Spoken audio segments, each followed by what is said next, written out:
नमस्कार, मैं हूं पूजा। बिहार न्यूज में आपका स्वागत है। आज है 18 जून, दिन बुधवार। खबरों की ओर बढ़ने से पहले एक नजर आज की सुर्खियों पर। प्रोहिबिशन यूनिट में जल्द मर्ज होगी नारकोटिक्स विंग। 40 साइबर थानों का होगा निर्माण। डीजीपी ने एक हफ्ते में साइबर थानों की खामियों को दूर करने की कही बात। राज्य में एमएसपी पर होगी दलहन तिलहन की खरीद। पैक्स और व्यापार मंडल करेंगे क्रय केंद्रों का संचालन। किसानों को उचित मूल्य पर फसल बेचने में मिलेगी सुविधा। टेक होम राशन के तहत महिलाओं को मिलेगा मुफ्त पोषण राशन। हर माह की 15 तारीख को होगा वितरण। बिहार के 13 आकांक्षी जिलों में लागू है ये योजना। बिहार के 6 शहरों में एयरपोर्ट के निर्माण को मिली मंजूरी। हर एयरपोर्ट पर खर्च होगी 25 करोड़ की शुरुआती राशि। कुल 150 करोड़ रुपए का होगा निवेश। बिहार में लागू होगी यूनिफाइड पेंशन स्कीम। योजना लागू करने के लिए 5 सदस्यीय समिति का हुआ गठन। यूपीएस का अध्ययन कर 2 माह में रिपोर्ट देगी ये समिति। ट्रेन के डब्बों के अलग अलग रंगों का जाने मतलब। बनावट, गति और इस्तेमाल के अनुसार तय होते हैं रंग। एक्सप्रेस ट्रेनों में होते हैं नीले रंगों के कोच। वैभव सूर्यवंशी की बल्लेबाजी पर जोस बटलर का बयान। ब्रायन लारा और युवराज सिंह से की तुलना। कहा वैभव के बल्ले का स्विंग है कमाल। चलिए अब बढ़ते हैं अब तक की 25 बड़ी खबरों की ओर विस्तार से। रेलवे में टेक्नीशियन के पदों पर भर्ती का नोटिफिकेशन हुआ जारी। रेलवे भर्ती बोर्ड यानी कि आरआरबी ने टेक्नीशियन ग्रेड 1 और ग्रेड 3 के कुल 6180 पदों पर भर्ती के लिए शॉर्ट नोटिफिकेशन जारी किया है। आवेदन प्रक्रिया 28 जून से 28 जुलाई 2025 तक चलेगी। ग्रेड 1 के 180 और ग्रेड 3 के 6000 पद भरे जाएंगे। आवेदन rrbapply.gov.in पर ऑनलाइन किया जाएगा। न्यूनतम आयु 18 वर्ष और अधिकतम 30 वर्ष है। आरक्षित वर्गों को छूट मिलेगी। ग्रेड 1 की सैलरी 29,200 और ग्रेड 3 की 19,900 प्रतिमाह होगी। आवेदन के लिए रजिस्ट्रेशन, दस्तावेज अपलोड और शुल्क भुगतान करना होगा। विस्तृत नोटिफिकेशन जल्द जारी होगा, जिसमें सिलेबस, परीक्षा पैटर्न व चयन प्रक्रिया की जानकारी दी जाएगी। यह तकनीकी क्षेत्र में सरकारी नौकरी पाने का एक सुनहरा मौका है। राज्य में एमएसपी पर होगी दलहन और तिलहन की खरीद। बिहार कैबिनेट ने किसानों और हवाई सेवा से जुड़े 2 अहम फैसले लिए हैं। रबी विपणन मौसम 2025-26 से न्यूनतम समर्थन मूल्य यानी कि एमएसपी पर दलहन और तिलहन की खरीद की स्वीकृति दी गई है। पैक्स और व्यापार मंडल क्रय केंद्रों का संचालन करेंगे, जबकि नैफेड और एनसीसीएफ को केंद्रीय भंडारण एजेंसियां नामित किया गया है। इससे किसानों को उचित मूल्य पर फसल बेचने में सुविधा होगी। दूसरी ओर उड़ान योजना के तहत मधुबनी, वीरपुर, मुंगेर, वाल्मीकि नगर, मुजफ्फरपुर और सहरसा के हवाई अड्डों को विकसित किया जाएगा। इसका उद्देश्य सस्ती हवाई यात्रा उपलब्ध कराना और क्षेत्रीय कनेक्टिविटी को बढ़ाना है। इसके लिए राज्य सरकार और भारतीय विमानपत्तन प्राधिकरण के बीच समझौता किया जाएगा। अब हर हफ्ते होगी भूमि सर्वे की समीक्षा। राजस्व एवं भूमि सुधार विभाग अब हर सप्ताह बिहार में भूमि सर्वेक्षण कार्य की समीक्षा करेगा। विभागीय सचिव जय सिंह ने समीक्षा बैठक में जिला बंदोबस्त पदाधिकारियों को निर्देश दिया कि वे साप्ताहिक रिपोर्ट मुख्यालय को भेजें। मंत्री संजय सरावगे जिलों में राजस्व कार्यों की समीक्षा कर रहे हैं, जिसमें भूमि सर्वेक्षण भी शामिल है। पहले चरण के 4 लाख से अधिक मामलों में से करीब 3.77 लाख निष्पादित किए जा चुके हैं। दूसरे चरण के जिलों में सर्वे कार्य में तेजी लाने के निर्देश दिए गए हैं। सर्वे को डिजिटल और पारदर्शी बनाने के लिए सभी प्रमंडलों में स्वतंत्र सर्वर लगाए गए हैं। प्रतिदिन 2 जिलों की समीक्षा के लिए टीम गठित की गई है। शिक्षा विभाग ने तैयार की रूसा और पीएम उषा योजनाओं की कार्य योजना। केंद्रीय योजनाओं के क्रियान्वयन में विश्वविद्यालयों की धीमी गति को देखते हुए शिक्षा विभाग ने रूसा और पीएम उषा योजनाओं की कार्य योजना स्वयं तैयार की है, जिसे विश्वविद्यालयों से लागू कराया जाएगा। पीएम श्री योजना के तहत करीब 1500 स्कूलों का चयन किया गया है। विभाग केंद्र से वित्तीय सहायता का आग्रह करेगा। पीएम उषा योजना के तहत राज्य के विश्वविद्यालयों को शोध और नवाचार के लिए 126.34 करोड़ रुपए मिलेंगे। पहली बार केंद्र सरकार उच्च शिक्षा के विकास के लिए 283.20 करोड़ रुपए दे रही है, जिससे बुनियादी ढांचे का विकास होगा। पाठ्यक्रम उन्नयन, शिक्षकों का प्रशिक्षण, डिजिटल सुविधाएं और रोजगार क्षमता बढ़ाने पर विशेष फोकस रहेगा, ताकि नई शिक्षा नीति का बेहतर क्रियान्वयन हो सके। बिहार में नवजात शिशुओं के वजन की रिपोर्ट चिंताजनक। British medical journal global health और राष्ट्रीय परिवार स्वास्थ्य सर्वेक्षण के विश्लेषण में खुलासा हुआ है कि भारत में जन्म के समय कम वजन वाले शिशुओं की संख्या अब चिंताजनक हो गई है। 2.5 किलोग्राम से कम वजन को कम वजन माना जाता है। वर्ष 2021 तक के आंकड़ों में पता चला है कि एक साल में 42 लाख ऐसे शिशु जन्मे, जिनमें 47% केवल उत्तर प्रदेश, बिहार, महाराष्ट्र और पश्चिम बंगाल से थे। बिहार में स्थिति विशेष रूप से गंभीर रही है, जहां जन्म के समय कम वजन और औसत से छोटे आकार वाले बच्चों की संभावना काफी अधिक रही है। रिपोर्ट के अनुसार खराब पोषण और मां की स्वास्थ्य समस्याएं इसके मुख्य कारण हैं। स्थिति में सुधार के लिए लगातार प्रयास जारी है। बीपीएससी 71वीं परीक्षा में बढ़ाई गई पदों की संख्या। बिहार लोक सेवा आयोग यानी कि बीपीएससी के 71वीं संयुक्त प्रतियोगिता परीक्षा में अब 1250 पदों की जगह 1264 पदों पर भर्ती होगी, जिसमें 14 नए पद पुलिस उपाधीक्षक यानी कि डीएसपी के जोड़े गए हैं। भर्ती के लिए आवेदन की अंतिम तिथि 30 जून 2025 है। प्रारंभिक परीक्षा की नई तिथि 13 सितंबर 2025 से तय की गई है। पदों में वरीय उप समाहर्ता के 100 पद, वित्तीय प्रशासनिक पदाधिकारी के 79 पद, ब्लॉक स्तर के कई अन्य पद शामिल है। आवेदन के लिए न्यूनतम आयु 20 वर्ष है। सामान्य वर्ग के लिए अधिकतम आयु 37 वर्ष, बीसी ईबीसी के लिए 40 वर्ष और एससी एसटी के लिए 42 वर्ष निर्धारित है। आवेदन शुल्क सामान्य वर्ग के लिए 600 रुपए और आरक्षित वर्गों तथा महिलाओं के लिए 150 रखा गया है। राज्य सरकार ने की भीषण गर्मी से निपटने की तैयारी। लोक स्वास्थ्य अभियंत्रण विभाग बिहार सरकार ने आगामी भीषण गर्मी को देखते हुए व्यापक तैयारियां शुरू कर दी हैं। जिन इलाकों में भूजल स्तर गिरने से जलापूर्ति प्रभावित होती है, वहां टैंकरों और चापाकलों से वैकल्पिक जलापूर्ति की जाएगी। राज्य भर में 1,20,749 चापाकलों की मरम्मत की जाएगी। हर 3 से 4 पंचायतों पर एक मरम्मती दल तैनात होगा। बंद योजनाओं में मोटर व स्टार्टर जैसे उपकरणों की 24 घंटे के भीतर मरम्मती की जाएगी। पशुओं के लिए 261 प्याऊ बनवाए और संचालित किए गए हैं। वर्ष 2025-26 में लगभग 1520 नए चापाकलों का निर्माण शुरू होगा। जल संकट या शिकायत के लिए टोल फ्री या व्हाट्सएप नंबर जारी किए गए हैं। बिहार बर्थडे स्पेशल में आज बात होगी देवकी नंदन खत्री की। देवकी नंदन खत्री हिंदी के पहले लोकप्रिय उपन्यासकार थे, जिन्होंने ऐतिहासिक और रहस्यपूर्ण उपन्यास चंद्रकांता लिखा था। उनका जन्म समस्तीपुर बिहार के पूसा गांव में एक पंजाबी परिवार में हुआ था। उनके पिता लाला ईश्वर दास लाहौर से बनारस आकर बस गए थे। बता दें कि खत्री जी ने प्रारंभिक शिक्षा उर्दू फारसी में प्राप्त की, बाद में हिंदी, संस्कृत और अंग्रेजी भी सीखी। उन्होंने गया के टेकारी राज में नौकरी की और बाद में वाराणसी में लहरी प्रेस की स्थापना की। 1900 में उन्होंने हिंदी मासिक पत्रिका सुदर्शन का प्रकाशन शुरू किया। उनकी लेखनी ने हिंदी साहित्य में उपन्यास विधा को नई पहचान दी, लेकिन 1 अगस्त 1913 को उनका निधन हो गया। टेक होम राशन के तहत महिलाओं को मिलेगा मुफ्त पोषण। समेकित बाल विकास सेवाएं यानी कि आईसीडीएस समाज कल्याण विभाग बिहार सरकार द्वारा संचालित हर माह सेहत की सौगात योजना के तहत गर्भवती महिलाएं, धात्री माताएं, 6 माह से 3 वर्ष तक के बच्चे तथा 14 से 18 वर्ष की किशोरियों को टेक होम राशन यानी कि THR निःशुल्क प्रदान किया जाता है। राशन में फोर्टिफाइड चावल, मूंग दाल, सोयाबीन, नमक व तेल शामिल है। वितरण सामान्यतः हर माह की 15 तारीख को होता है। विशेष स्थिति में ये 22 तारीख को भी हो सकता है। ये योजना बिहार के 13 आकांक्षी जिलों में लागू है। अररिया, औरंगाबाद, बांका, बेगूसराय, मुजफ्फरपुर, नवादा, पूर्णिया, सीतामढ़ी, शेखपुरा, जमुई, कटिहार, गया व खगड़िया में। सभी पात्र लाभार्थी अपने नजदीकी आंगनबाड़ी केंद्र पर जाकर समय से राशन प्राप्त करें। अधिक जानकारी के लिए icdsbih.gov.in पर जा सकते हैं। प्रोहिबिशन यूनिट में जल्द मर्ज होगी नारकोटिक्स विंग।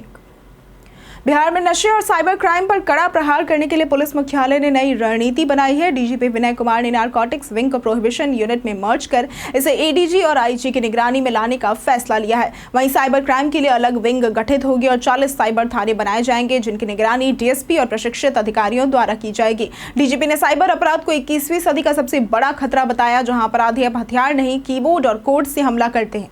फर्जी कॉल, लिंक और QR कोड से लोग ठगे जा रहे हैं। उन्होंने कहा कि बिहार पुलिस अब वाईफाई से हमला करने वाले अपराधियों से निपटने के लिए तैयार है और 1 हफ्ते में साइबर थानों की खामियों को दूर किया जाएगा। बिहार में पुस्तकालय अध्यक्षों की होगी सीधी भर्ती। बिहार सरकार ने माध्यमिक व उच्च माध्यमिक विद्यालयों में पुस्तकालय अध्यक्षों की नियुक्ति और सेवा संबंधी नियमों को लेकर नई नियमावली बिहार राज्य विद्यालय पुस्तकालय अध्यक्ष संवर्ग नियमावली 2025 को मंजूरी दे दी है। इसके तहत अब पुस्तकालय अध्यक्षों की नियुक्ति बिहार कर्मचारी चयन आयोग के माध्यम से प्रतियोगिता परीक्षा द्वारा की जाएगी। ये नियमावली सेवा स्थानांतरण, अनुशासनिक कार्रवाई और अन्य शर्तों को भी स्पष्ट करती है। इसके अलावा यदि किसी शिक्षक या शिक्षकेतर कर्मी की सेवा के दौरान मृत्यु हो जाती है तो उनके आश्रितों को अनुकंपा के आधार पर नियुक्ति का प्रावधान भी शामिल है। इस पहल का उद्देश्य शिक्षा की गुणवत्ता और विद्यालय प्रबंधन को सुदृढ़ बनाना है। ट्रेन के डब्बों के अलग अलग रंगों का जाने मतलब। भारतीय रेलवे में ट्रेनों के डिब्बों के रंग उनकी बनावट, गति और इस्तेमाल के अनुसार तय होते हैं। लाल रंग के LHB कोच अत्याधुनिक तकनीक से लैस होते हैं और 160 से 200 किलोमीटर घंटे की रफ्तार से चल सकते हैं। ये शताब्दी और राजधानी जैसी सुपरफास्ट ट्रेनों में लगाए जाते हैं। नीले रंग के ICF कोच अधिकतर एक्सप्रेस ट्रेनों में होते हैं जो 80 से 160 किलोमीटर प्रति घंटे की रफ्तार से चलते हैं और मेंटेनेंस में सस्ते होते हैं। हरे रंग के कोच गरीब रथ ट्रेनों में होते हैं जो कम किराए में AC यात्रा की सुविधा देते हैं। वहीं पीले रंग के कोच पुराने नैरो और मीटर गेज की पहचान थे जो अब लगभग बंद हो चुके हैं। बिहार के 6 शहरों में एयरपोर्ट के निर्माण को मिली मंजूरी। बिहार सरकार ने 6 नए शहरों मधुबनी, वीरपुर, मुंगेर, वाल्मीकि नगर, मुजफ्फरपुर और सहरसा में छोटे हवाई अड्डे बनाने के लिए AAI के साथ समझौता किया है। हर एयरपोर्ट पर 25 करोड़ की शुरुआती राशि खर्च होगी। इससे कुल 150 करोड़ रुपए का निवेश होगा। इसके अलावा राजगीर, भागलपुर, सिवान और रक्सौल में भी हवाई अड्डों के निर्माण को पहले ही मंजूरी मिल चुकी है। MOU के तहत पहले भूमि सर्वे होगा और फिर निर्माण कार्य शुरू किया जाएगा। सरकार अगले 2 साल में 2 एयरपोर्ट्स का काम शुरू करना चाहती है। इससे राज्य की हवाई कनेक्टिविटी बढ़ेगी, व्यापार, शिक्षा और पर्यटन को बढ़ावा मिलेगा और दूर दराज के इलाके देश से बेहतर तरीके से जुड़ सकेंगे। बिहार में UPS लागू करने के लिए समिति का हुआ गठन।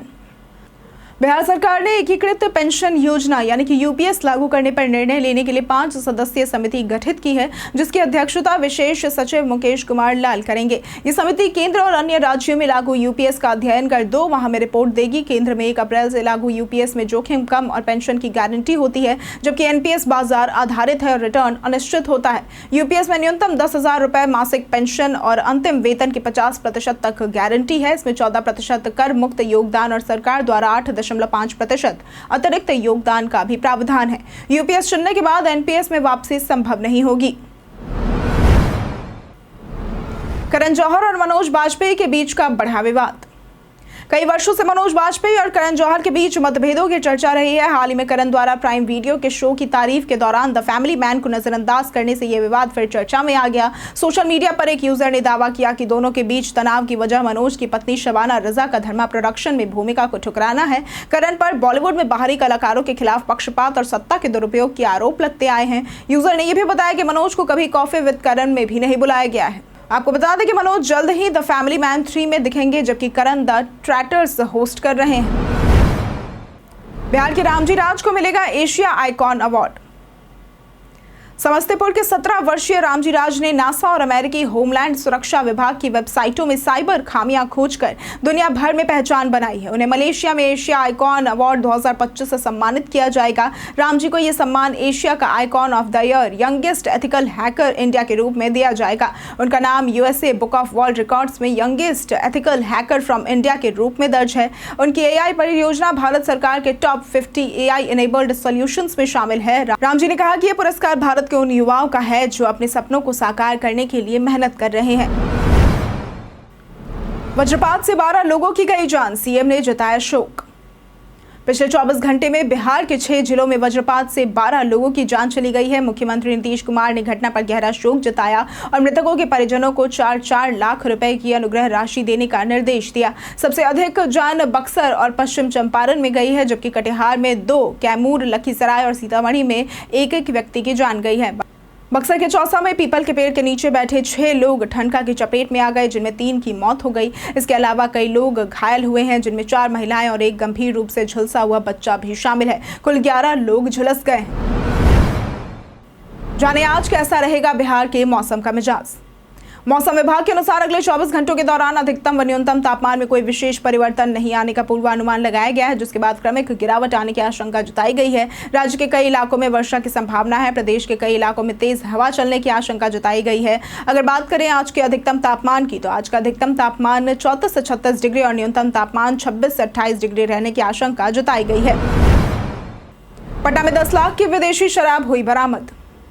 शास्त्री नगर पुलिस ने पुनाईचा के इलाके में पप्पू किराना दुकान के गोदाम से लगभग 10 लाख रुपए मूल्य की विदेशी शराब बरामद की है। इस मामले में 2 आरोपियों दिनेश कुमार जो कि नवादा से है और पीयूष कुमार जो कि देवरिया यूपी को गिरफ्तार किया गया है। पूछताछ में सामने आया कि शराब यूपी से पटना लाई गई थी और यहां से अन्य इलाकों में सप्लाई होनी थी।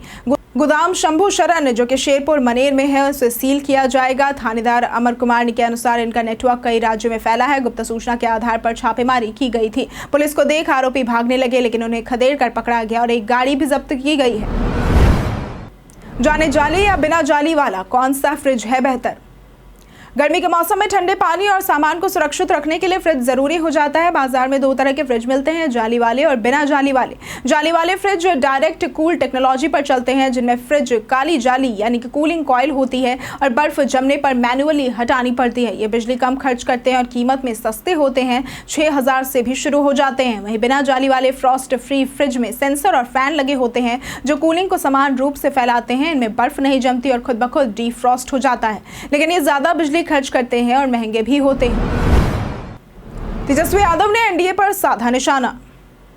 तेजस्वी यादव ने बिहार सरकार और एनडीए पर निशाना साधते हुए कहा कि गठबंधन में सब कुछ ठीक नहीं है और नेता आपस में ही बयानबाजियां कर रहे हैं। उन्होंने बिहार में नए एयरपोर्ट निर्माण पर कहा कि इसका फैसला पहले ही लिया जा चुका था, लेकिन केवल एयरपोर्ट बनाना काफी नहीं है। तेजस्वी ने महंगाई और महंगे हवाई किराए पर केंद्र से सवाल पूछा और प्रधानमंत्री के पुराने वादों की याद दिलाई, जैसे कि चीनी मिले शुरू करना। उन्होंने व्यंग्य करते हुए दामाद आयोग के साथ जीजा और मेहरारू आयोग की भी मांग की। प्रधानमंत्री की बिहार यात्राओं पर उन्होंने कहा कि बार बार आए, लेकिन बताएं कि उन्होंने क्या दिया। इसके साथ ही बेरोजगारी, महंगाई और शिक्षा, स्वास्थ्य जैसे मुद्दों को लेकर भी उन्होंने सरकार को घेरा।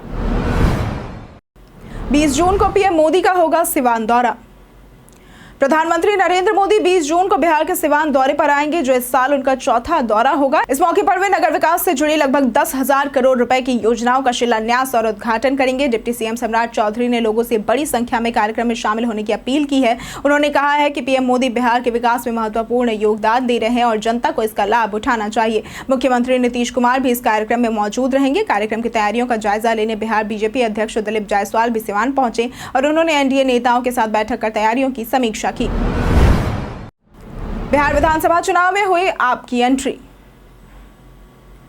आम आदमी पार्टी बिहार विधानसभा चुनाव की सभी 243 सीटों पर चुनाव लड़ेगी। पार्टी के राज्यसभा सांसद संजय सिंह ने पटना में धरना कार्यक्रम के दौरान ये घोषणा की। उन्होंने बताया कि सीटों के तालमेल पर निर्णय केंद्रीय नेतृत्व और स्थानीय इकाई की बातचीत के बाद होगा। संजय सिंह ने प्रधानमंत्री मोदी और एनडीए सरकार पर निशाना साधते हुए कहा कि दिल्ली में झुग्गी वालों को मकान देने का वादा करने वाली बीजेपी अब उन्हीं की झुग्गियां उजाड़ रही है, खासकर बिहार और यूपी के प्रवासियों की। उन्होंने बिहार के लोगों से अपील की कि जो पार्टी उन्हें दिल्ली से निकालना चाहती है उसे बिहार से बाहर का रास्ता दिखाएं। आम आदमी पार्टी बिहार में अपना मॉडल पेश करेगी। वैभव सूर्यवंशी की बल्लेबाजी पर जोस बटलर का बयान। इंग्लैंड के विकेटकीपर बल्लेबाज जोस बटलर 14 वर्षीय भारतीय खिलाड़ी वैभव सूर्यवंशी की बल्लेबाजी से बेहद प्रभावित है। उन्होंने अपने podcast for the love of cricket में स्टुअर्ट ब्रॉड से बातचीत के दौरान वैभव की तारीफ करते हुए उसकी बल्लेबाजी की तुलना ब्रायन लारा और युवराज सिंह से की। बटलर ने वैभव की बल्लेबाजी का जिक्र उस आईपीएल मैच के संदर्भ में किया जिसमें उसने राजस्थान रॉयल्स और गुजरात टाइटंस के बीच जयपुर में 35 गेंदों में 100 रन ठोके थे, जिसमें 11 छक्के शामिल थे। बटलर ने कहा कि वैभव के बल्ले का स्विंग कमाल का है और वो भविष्य में एक बड़ा क्रिकेट स्टार बन सकता है। कई कारणों से दर्ज है भारत के इतिहास में आज की तारीख। आज के दिन 1991 में 18 जून के दिन ही कोई पूर्ण बहुमत न होने के बावजूद कांग्रेस लोकसभा में सबसे बड़ी पार्टी बन गई थी। 1987 में आज ही के दिन एमएस स्वामीनाथन को पहला विश्व खाद्य पुरस्कार मिला था। 1980 में 18 जून के दिन शकुंतला देवी ने 2 13 डिजिट के नंबरों का गुणा किया और 28 सेकंड्स में सही उत्तर दे दिया था। 1956 में 18 जून के दिन ही हिंदी उत्तराधिकार अधिनियम पारित हुआ था। 1940 में 18 जून के दिन ही नेताजी सुभाष चंद्र बोस द्वारा भारतीय राष्ट्रीय कांग्रेस के फॉरवर्ड ब्लॉक की स्थापना हुई थी। 2005 में आज के दिन पूर्व भारतीय क्रिकेटर और टेस्ट बल्लेबाज मुश्ताक अली का निधन हुआ था। 18 जून के दिन झांसी की रानी लक्ष्मीबाई का बलिदान दिवस मनाया जाता है। यह दिन उनकी शहादत को याद करने और उनके बलिदान को श्रद्धांजलि देने के लिए समर्पित है।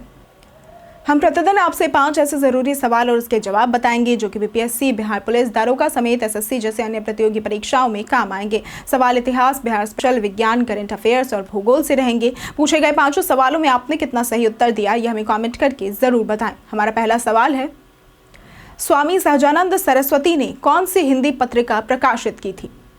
ए उदंत मार्तंड, बी केसरी, सी दैनिक नवज्योति या फिर डी हुंकार। इसका सही जवाब है डी हुंकार। हमारा दूसरा सवाल है, दादा मुनि किसे कहा जाता था? ए डॉक्टर अनुग्रह नारायण सिन्हा, बी श्री कृष्ण सिंह, सी तपन सिन्हा या फिर डी अशोक कुमार। इसका सही जवाब है डी अशोक कुमार। हमारा तीसरा सवाल है, किस शिलालेख में अशोक को प्रियदर्शी कहा गया है?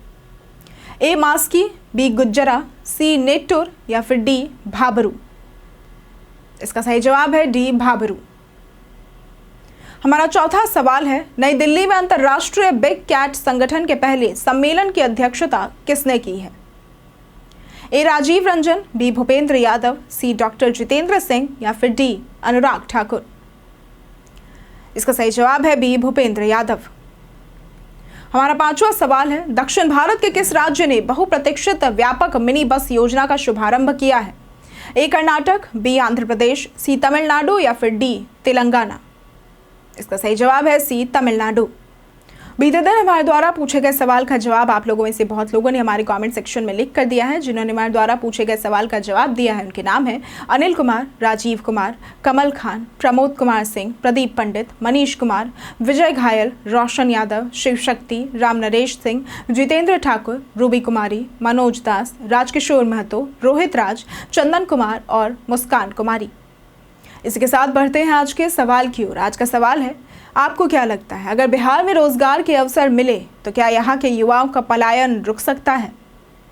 आप अपना जवाब हमें हमारे कमेंट सेक्शन में लिखकर जरूर बताएं। आज के लिए सिर्फ इतना ही। बिहार की तमाम खबरों के साथ बने रहने के लिए देखते रहें बिहारी न्यूज़। और साथ ही अगर आप यूट्यूब चैनल पर देख रहे हैं तो चैनल को सब्सक्राइब करें, और अगर आप फेसबुक पेज पर देख रहे हैं तो लाइक और फॉलो जरूर करें।